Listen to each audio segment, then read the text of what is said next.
বাংলাদেশ আওয়ামী লীগের সাধারণ সম্পাদক ওবায়দুল কাদেরের গ্রেফতারের গুঞ্জন উঠেছে সামাজিক যোগাযোগ মাধ্যমে। যশোর থেকে তাকে গ্রেফতার করা হয়েছে বলে দাবি বিভিন্ন সূত্রের। ইতোমধ্যে ফেসবুকে ওবায়দুল কাদেরকে গ্রেফতারের একটি ছবিও ভাইরাল হয়েছে, তবে আইনশৃঙ্খলা বাহিনী থেকে এই খবরের সত্যতা নিশ্চিত করা যায়নি।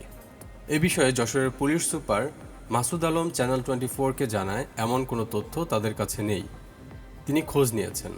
তিনি আরও জানান, ওবায়দুল কাদেরের সহ 17 জন মন্ত্রী এমপি যশোরে আটক, এমন কোনো তথ্য নেই।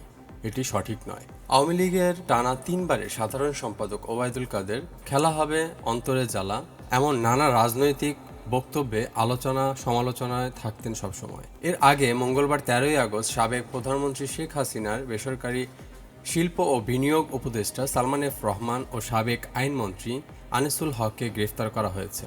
ঢাকা মেট্রোপলিটন পুলিশের ডিএমপি কমিশনার মোহাম্মদ মইনুল হাসান বিষয়টি নিশ্চিত করেছেন।